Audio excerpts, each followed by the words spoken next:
All right, we're live. Great. Well, welcome to the pipeline from Western Standard. We're discussing this week's news and a number of items with myself, Cory Morgan, a columnist and digital editor, and our publisher, Derek Fildebrandt. We've got a lot of polls to dig through today, federally and provincially, which have some interesting and perhaps depressing things for a number of people to go over. Mhm. Mad Max has made the news again. He's got a new strategy that's questionable, I think, at the least, but we're talking about. So mad it probably still won't work. Well, no, probably not. And we'll also touch on, it looks like BLM has found a new place to put their mural downtown in Calgary after the uproar from the last time they tried to force it through. Yeah. So to begin with, we'll look at the federal picture with some polling numbers. Leger came out with one about a week ago, and hey, you don't need to look at me, the poll's prettier. And it has the Liberals still leading the Conservatives at 35 to 29 on the federal scene, and the NDP actually climbed a bit to 21%. But their picture was saying if there's going to be a federal election, we've got another term of Trudeau coming in, possibly a majority. At 35, it probably still gets you another minority government. That being said, I think liberal minority governments are always more extreme than majority liberal governments because they invariably rely on the NDP for support, meaning they go even further left than liberals would on their own. So, if you're going to have a liberal government, you actually want a liberal majority instead of a liberal minority. Yeah, well, you'll have either the bloc wagging the Liberal dog or the NDP, both of which are going to pull them hard left and certainly not do the West any favors. Another interesting thing they asked about, I guess, during that poll was on the Conservative leadership race, and half of the people polled didn't even know the federal Conservative Party was holding a leadership race, much less had an opinion on it. Which might have helped if they didn't release the announce the results around 1 o'clock in the morning Eastern time, roughly 11 o'clock here. They didn't do themselves any favors, but it's also too bad because a leadership race is often an opportunity to really get out there. The candidates, the party itself, would be visible. I mean, some degree of that can be attributed to the COVID. I mean, it's really made it hard for them to do a traditional thing. You can't get big rallies. You can't. They also didn't have much in the way of outside of Leslie Lewis and maybe Derek Sloan in his own way. There wasn't really much of a policy battle in this race either. It was mostly a battle of personalities and style between McKay and O'Toole. So that probably adds to there really not being much attention to the race. It just really wasn't about very much. No. And then the next poll, though, we came out from Angus Reid today, which is a race. It has the Conservatives and the Liberals at essentially a dead heat, and it seems to cut away a bit from the NDP. Is this a post-leadership bounce, perhaps, or was the other one an outlier? It looks more promising that maybe some things are even closing. the other one was, although the other one, it was a bit a week ago, so still after their leadership. The other one was still better for the Conservatives than a lot of the previous ones that had the Liberals in full-on majority government territory. It had them at least putting them into minority government territory. So both of them are still trending positively for the Conservatives, but still nowhere near being government. And folks need to remember, Andrew Scheer was not being truthful when he said the party with the most seats gets to form government. No, it's the party that can command the confidence of a majority of members of the House of Commons. So, even if the Conservatives have the most seats but not a majority, they're probably still not going to be the government. The Liberals would very likely get support from the NDP bloc or a combination thereof to continue governing. So the Conservatives need to be at least around 38% to have any chance of being the government. They're creeping there. We can't read too much in, really, because O'Toole has just got his feet underneath him. I mean, he just was elected as the leader of the party. As we saw, a lot of people didn't even know there was a race. So hopefully they can overcome that. People don't even really know who the heck he is, what he does stand for.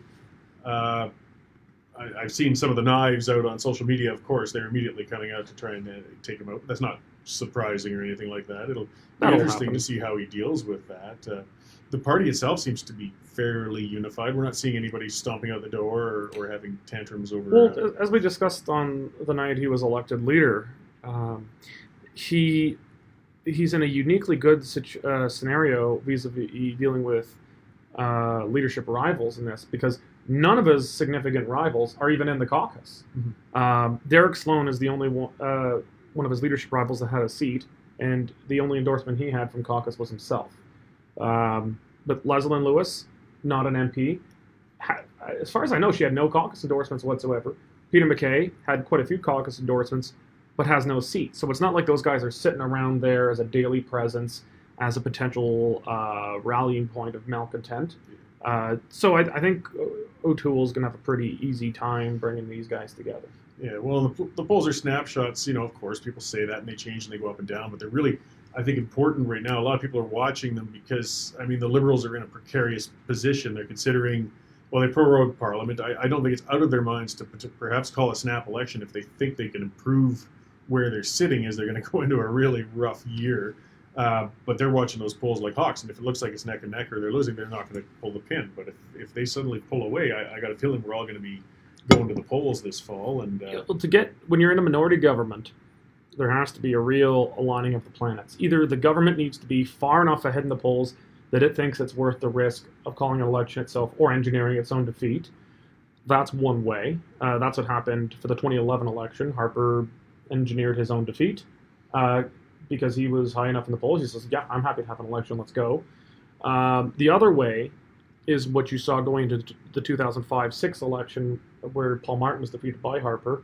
And when that happens, you need all three major opposition parties at the same time to be up in the polls, and the government to be down consequently. So, even if just the Conservatives are up, if the NDP is down or the Bloc is down, any one of all three opposition parties not being in a good position for an election, it doesn't happen. You need all three to be in a positive position for it to happen, to then get a successful vote of non-confidence. And it's tough. The Liberals would want to manufacture a hill to die on, something to go into the election on, something that's so odious that it'll unify the opposition parties, yet at the same time not so bad that they're going to lose votes. And the thing is, if you're going to unify the Conservatives, the NDP, and the Bloc, three very different parties, well, the NDP and the Bloc are kind of two different flavors of the same thing, but they're different. If you're going to unify all three on an issue, it's hard to do that on policy. You can generally only unify them like in 2006. Like the Conservatives could unify the Liberals, the NDP, and Bloc in 2011 because they were all to the left of the Conservatives. But for Paul Martin to unify the Conservatives, the NDP, and the Bloc in 2005-6, that had to be over an ethics issue. That was the sponsorship scandal, which we all seem to forget about now. But that was an ethics issue, and it kind of cuts across partisan and ideological lines. It's harder for, that is seemingly the only way. And Trudeau can't. He might engineer these ethics issues, but they're not intentional. So he's not going to. And for him to engineer an issue that would unify all three major opposition parties, it's very difficult to find one that is based on simple policy and not ethics. Well, and they're all in a precarious position. To see a question. We'll get to him maybe actually after we get to the polling on the premiers, and then maybe we'll come to what we're seeing there. Oh, I was just going to speak on Cameron below it. Cameron Hrepnak, I'm probably destroying your name, but he asked a valid question. Who in their right mind would vote Liberal after all the scandal, lies, and corruption? Well, we saw that in the last election. We've seen it now. 35% apparently will vote that way. And when you're looking into Ontario and Quebec, a great deal more. It's just that question, what does it take to chip ultimately, away? The Conservatives do the same thing when it's their own party. Some people will change their vote based on lies, corruption, scandals, things like that. But ultimately, you're not going to vote for a different party that you vehemently disagree with in the vast majority of cases. So, a kind of blue liberal, red Tory, they might switch their vote between the two if there's ethics issues. But rock rib conservatives aren't going to, when the Conservatives do terrible and corrupt things, they're not going to pack up and vote Liberal or NDP. And a more left-leaning Liberal or a New Democrat or Green Party person's not going to pack up and vote Conservative. There's got to be a swing somewhere, or we're going to be in this stalemate forever. There is a swing. There's about 500,000 voters in the 905 surrounding Toronto. They get to decide everything in this country. Them, yes. They get to pick. They're the only voters in this country that matter. If you're watching this broadcast, you're probably in the West. I'm sorry, your vote doesn't matter. Neither does mine, neither does Cory's. And then getting on to polls, somebody else who's languishing in them and having a hell of a hard time is Jason Kenney. So the latest approval polls came out and have put Premier Kenney in the second worst position in the entire country at 42% approval. A lot of premiers are getting a bit of a bounce. They're Doug Ford is sitting quite well with it. The COVID people are seeing. Well, he was the least popular premier in the country before COVID. He was in the basement. And they're appreciating his leadership on this, and he's riding high on it among some of the others. But Jason Kenney just cannot seem to grab traction in Alberta as a new premier, no matter what he tries. Well, it was interesting. So, 42% isn't actually terrible. It's not bottom basement, but it's not great either. But we got to remember, it's relative to the other premiers. The other premiers have almost all seen significant increases in popularity. In the case of the last place premier in Newfoundland, Fury, I think the name is, he's brand new on the job. I think the Newfoundland Liberals are mired in heavy scandal. It's the party itself that's wildly unpopular right now. They have a whole different mess going on there. Yeah, it's a different thing going on in Newfoundland and Labrador. And I think it's more of the party pulling them down there. Kenny's 42% isn't terrible, but relative to the bump everyone else got, it's pretty bad. But one thing that was kind of lost in the headline here, the graphic we've got up from Angus Reid, that's the approval. But very interesting is also the disapproval rating and the net approval rating. So the disapproval rating is those who actively disagree, and then there's the net approval, the net of the two. So both of those are interesting. And on both of those, Kenney ranks as the worst in the country, or the least popular, I should say. Yeah. It has nothing to do with how good or not you're doing, generally. But by that, he's got the highest disapproval in the country and the worst net approval in the country, if I'm not mistaken. But the pollsters are kind of mixed about what's behind that. I don't really think it's COVID. Alberta, a similar polling has shown, we had, I think, I was listening to someone from Angus Reid, the executive director, and she was saying it's hard to put a finger on how COVID is affecting polling in Alberta and approval in Alberta, because in other provinces that demand a more where voters would want a heavy-handed approach to COVID, in Alberta, it's mixed. You've got some people who want, we've got our Karens who want more, but there's a significant body of people in Alberta who, and I'm not just talking about, the crazy guys who will stand on a corner with signs saying that this is all a conspiracy, but people who don't believe that the government should be taking a heavy-handed role in this, shutting down businesses, destroying people's livelihoods. But I think COVID is I think the pollsters are really missing it and trying to, because they're unscientifically saying, well, it must be COVID because COVID's everything. No, there's a lot of other things going on. I think there's a fair bit of discontent from the fallout of the Fair Deal report, when that really was kind of a flop. It didn't go nearly as far as a lot of people were hoping it would. We're running $24 billion deficit, the biggest in the province's history, more than twice over the next record, which was set by Notley. So I think a lot of this, I'm a bit biased, but I think a lot of this is more of grumbling and discontent on the right than people all of a sudden deciding they want the NDP back. Because the NDP has not moved in the polls since the election. No, and that's something to be noted, is this is an approval of the premier. It's not, a lot of people might say, I don't like Kenney, I don't approve of him, but at the same time, there's no bloody way I'm voting NDP. I'll still vote at UCP. I'm just You're angry about high taxes, COVID lockdowns, and deficits. That doesn't mean you're going to turn around and vote for the socialists. No. So, that's why, we need more polling around the horse races in Alberta, but how people will vote, including some of the kind of the newer alternatives to the right of the Tories. That might have a bit more insight than this. Because simply, as you said, disapproving of Kenney doesn't mean you're going to just vote for the other party. Yeah, well, and somebody mentioned here, Eldon Simmons, I think Kenney's rating so low because he's somewhat centrist and he has opposition on both the left and the right. I don't know if I'd call Kenney a centrist necessarily, but he is getting beat on from the left and the right. Some of the people, when it comes to what you're taking with the COVID measures, and of course the people pursuing independence, the Wilders Independence Party is gaining some steam, and they're eating some of his lunch over there on the right. Mm-hmm. And not Rachel Notley's been, of course, going great guns on the left, so he's getting picked at from both sides, and he's been having a difficulty sliding through the middle. I don't think it's fair to call him a centrist. I would call him a center-right, conventional conservative. Mm-hmm. He used a lot of populist language, but that's pretty much gone now. The odd little flash in the pan, like the Sir John MacDonald statue and stuff. Even I was like, yeah, okay. I'm not even a huge MacDonald fan, but I was, I hate I hate these iconoclastic BLM vandals. So I was like, sure, bring it. That's But it. other than the odd little flash in the pan, he's not very populist anymore. And it has really created a vacuum, particularly on the Alberta identity issue. It has created a vacuum on the right. The media generally don't pull anything to the right because they can't conceive of anything to the right of Jason Kenney. The media, as far as they're concerned, he is the edge, and beyond here be dragons. So they have a hard time conceptualizing anything like that. I see somebody else had been commenting that they've been trying to FOIP some more information on the Fair Deal panel report. I'm not sure the specifics of what's going on there, on whether it was all released or not. I actually put a FOIP request in on that as well back when they said they were going to withhold it, and of course at this point, well, it's been released. So so this is from C.W. Alexander. He's FOIP'd, filed a Freedom of Information. Gotta go back down. Yeah, sorry.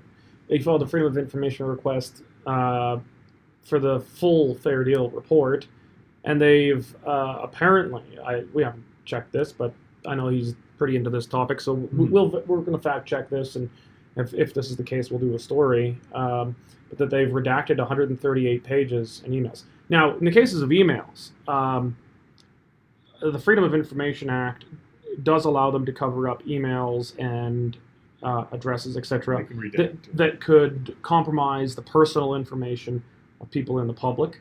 Sometimes that's actually fair because it's just Joe Blow, and you don't want him getting what's it called? Doxed. You don't want someone getting doxed or picked on. No. But at the same time, when I've used Freedom of Information in the past, I've found very connected business people who are doing nefarious things with the government and getting things in exchange. So anyway, we'll have to take a look at this. But thanks for letting us know, CW. Yeah. We'll be in contact with you. Probably Dave Neller, our news editor. I think that might have been Dave there commenting as Western Standard. That's true. Is Rachel Notley's daily nag sessions working? That's another way to put it. It's been getting also almost. I got to admit, as we watch the social media scrolls, and I think the majority of voters don't. But boy, it's that fixation on the corporate tax giveaway. She's wearing one of those dolls. And you pull the string out, and it just says something over and over. I mean, true, but like sometimes that work. I mean, how many people do you think out of 100 people in Alberta watch Question Period on a regular basis? It's dorks like us. I don't even watch it. I can't stand it. And I was in the damn thing. Yeah. I'd like to think I made it more entertaining, but even then, not many people would watch it.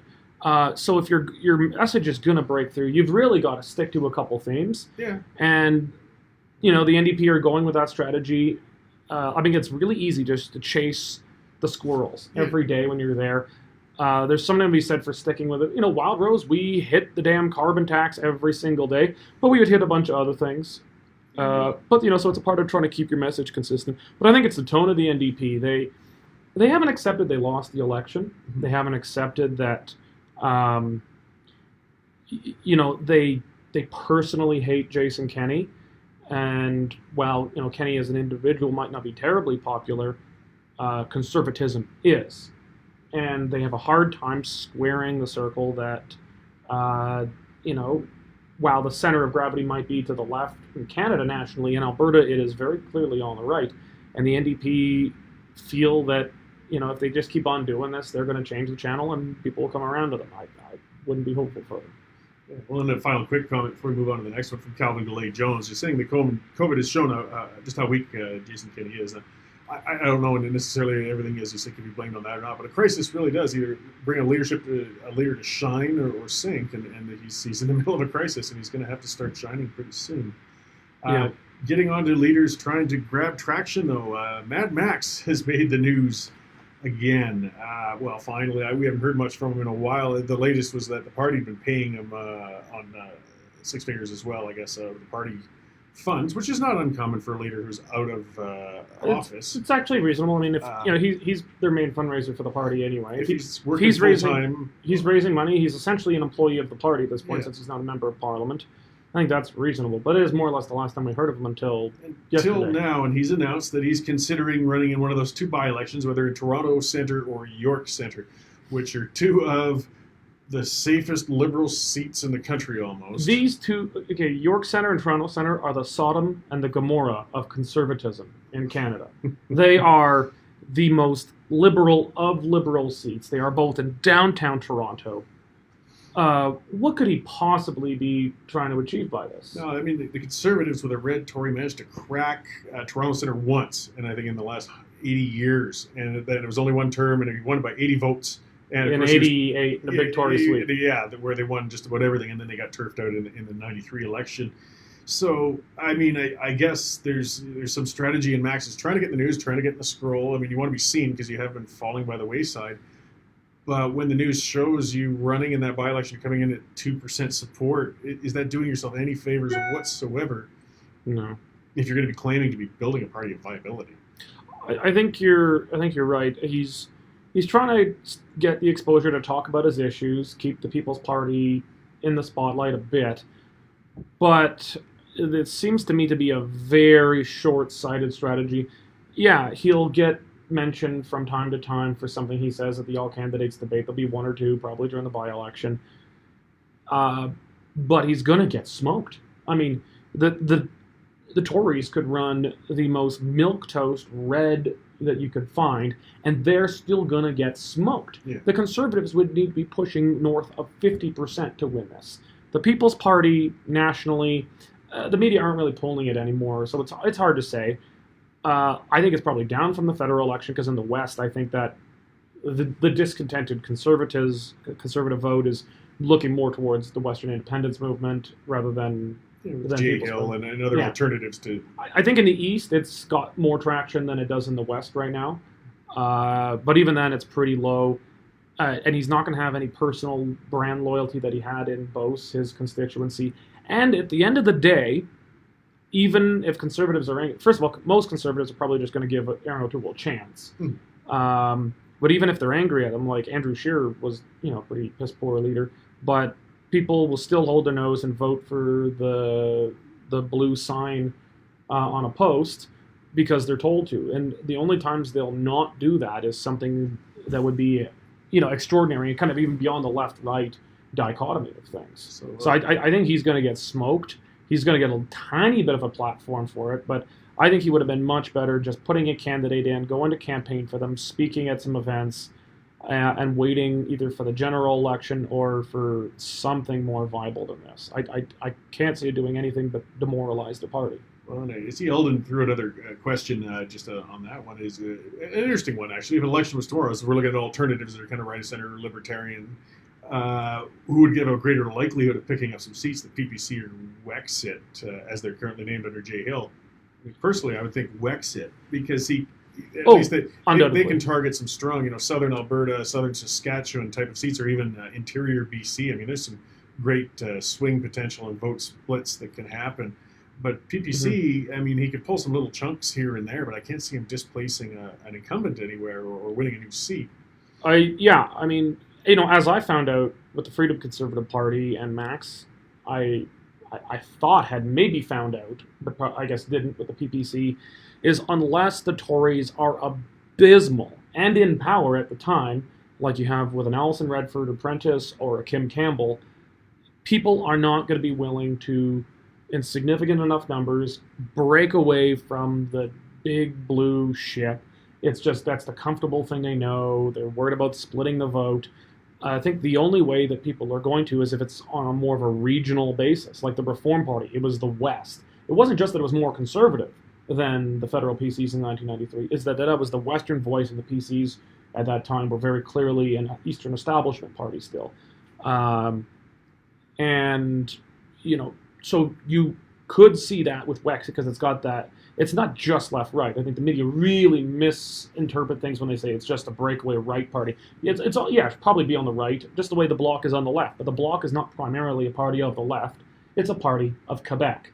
And just as I think Wexit or federally or Wild Rose Independence provincially, they'll be right because it's Alberta, but they're primarily a party of Alberta.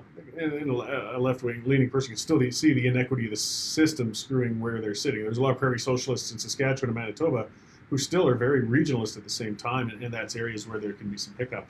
And like Tim Siebert was saying with Jay Hill, he's questioning on whether he's known well or qualified. Well, I think Jay's quite well qualified. He was in the Parliament for a long time, but how well known he is broadly, well, we'll see as time goes. But again, those are both alternatives. that we might see some interesting things. It certainly seems to be Max following up with being Max and being quite crazy. And then Vancouver East, Paul Holmes was asking about. I'm trying to think is that one of those loony swing ridings that can pretty much go any direction? Because Vancouver's got some real hornets nests going on. There's a by-election of Vancouver East? No, I'm thinking perhaps he's just talking about. I'm just guessing on Paul. There's no by-elections that I know of, but that's one of those seats that can kind of go in any direction. Well, I don't know about Vancouver East particularly, but there are a few Vancouver seats that are funny, particularly on the outside. Remember, the Reform Party and the Canadian Alliance always won more seats in Vancouver and on Vancouver Island, the Victoria area, than the Conservatives ever did. Oh, yeah, because even though it was way further right, it was populist, anti-establishment, it was a Western voice. Yeah, the Cadman was from down there, and Stinson was out that way, or was he? No, he was interior. Yeah. But yeah, and then you could have a very true blue Conservative, and right next door, a few blocks away, you'll have an NDP member sitting there. It was Vancouver's a special sort. Reform did better in Vancouver and on Vancouver Island because it was they destroyed the NDP out there for many years. The Conservatives nationally did better as the Conservative Party of Canada, but in some of these very anti-establishment populist pockets, particularly in BC, the Reform Party did better than the Conservatives ever did. Mm-hmm. And yeah, Paul's saying something about safest seats. He says, I need the biblical reference, he said. You see, he was putting out as well. Reform also got elected when the Progressive Conservatives were in power. And you can't discount those up-and-comers coming from the right. Yeah. And finally, we'll wrap up. I mean, we've covered some ground, getting a little more locally in Calgary. If we remember with Black Lives Matter, City Council kind of snuck it through right at the end of summer and decided to give $120,000 tax dollars to a group to put Black Lives Matter's murals in 4 locations in Calgary. There was an uproar when people realized it, particularly because they were going to paint over a beloved mural down on the old Cups building. So they backed off, and of course it was the usual thing. Then she used it for some virtue signaling to claim all those nasty racists in Calgary chased away the... You're a racist if you don't support BLM murals over our existing art. That's right, and they used it for their own virtue signaling, say, well, we're deferring it now until 2021. Say Calgary's not ready for us yet. Well, maybe we aren't, so go away. But either way, they've popped up again, and they now apparently have secured a spot in Chinatown with private funding and with a private location where they're going to put a mural. And as far as that goes, sure, good on you. If it's private money and a private location, I don't care. It really is not my... I might like it. I might not. I haven't seen it. I don't know what it's going to look like. But if it's private, I don't particularly care. No. I mean, as long as it's not something obscene or something, I don't. Well, I mean, even if it was semi-obscene, I have a feeling that the Calgary City Council wouldn't have the gonads to do anything about it. But there are supposed to be bylaws around it. I mean, like if you have a property across the street or next door, you do have a right if it's damaging your property rights. I mean, someone's not allowed to open a strip club or a coal factory next door to you unless you've been compensated. A challenging area, yeah, whether something's appropriate. Yeah, but in general, if it's just, if it's some pablum. But from what we've seen from BLM, I'm not convinced. I'll reserve judgment until I see it. But from what we've seen from them, they're pretty radical, and they're not just about racial equality. They're about a whole lot of other things. So let's see what they come up with. But the big question, I'd say, is the $120,000 they've gotten from Calgary taxpayers, are they going to give that back now? Well, it's a good question. Or have they gotten it yet? If they haven't gotten it, are they going to say, well, we don't need it anymore because we got to put our mural and message out? I mean, it's a bunch of BS that the city gave that out anyways. There's supposed to be a freeze on spending on public art anyhow. And there's supposed to be a whole public art consultation process that they bypassed to do this. So I think, again, they already had good call to say we're not spending the money on this and we're not handing it out, but they've got even more. So there, you got your spot, put your message out. Whenever we get an arts program going again, you can bid to try and get a piece like everybody else. So the full story, as Dave is reminding us, to go to the Western Standard website if you want to see that in detail, along with much of everything else we've been speaking on, of course. Be sure to go to the Western Standard online. Yeah, and we're going to check out what listener C.W. Alexander has said about the government restricting the release of some FOIPs. We'll take a look at this. We'll see if these were people who have never fought before often don't know what is reasonably allowed to be redacted. Mhm. But I can tell you my experience, most of the redacting isn't reasonable. No. So we'll take a look, and if anything comes of that, we're going to have a story for you soon. But before we go, we want to thank you all for watching, but ask you that if you're not already a member of the Western Standard, that you go to westernstandardonline.com right now and become a member. The Western Standard does not take a penny from government. We're not one of Justin's journos. We don't take a single dollar of taxpayer money for what we're doing. We are unregulated, free press, and there's very little of that in Canada right now. So if you go to westernstandardonline.com, become a member, $5, $10, or $20 a month, a voluntary monthly donation, and you'll get our newsletter at least on a weekly basis, sometimes more often if there's something going on, and we'll keep you up to date as we develop our website. We'll give you some exclusive access to member-only content. But we really need you, if you want Western Standard to continue producing quality, independent journalism, to become a member, support our work, or you can go back to watching the CBC. And thanks again, for tuning in on this. And this is something that's growing and evolving as a new media. This is our third live production. Far less issues this time. We're different. We're completely different than our first time. Our first time was rough. Yeah, but it was 8 hours. Wasn't supposed to be. It was a marathon, but we learned a lot. And Paul Holmes gave us a great base to build on. And we're going to be doing more of these. We're going to be doing these weekly ones, and probably more specials, more news specific things, and perhaps even producing some shows. So you keep supporting, keep sharing, and we'll keep getting better, and we'll keep hitting those issues. And one final comment to hit, apparently from a conservateurs d'Outremont. So I'm guessing that's the Conservative Constituency Association in Outremont, which is in downtown Montreal, if I'm not mistaken. Sid Lewis had her share of caucus endorsements. I'm not aware of any, but okay. If... sorry for neglecting him if there were, though, and we'll... So, Conservatives, the Outremont Conservatives, I guess that's a bilingual name for it. Mm-hmm. If you we're watching you, please respond on there or send us an email with the names of members of the Conservative caucus that endorse Leslie Lewis. We'd be interested to see. But I'm not aware of any myself, but if we're wrong, I'm sorry. Happy to correct it. I mean, we've been favorable to Leslie. She did a fantastic job in the leadership. I just can't say enough good things about how she shook the establishment. I'm looking forward If I could have been bothered to vote, I would have voted for her. Yeah. All right, thanks. Well, we'll see you guys on the next broadcast. Thank you very much, guys. God bless.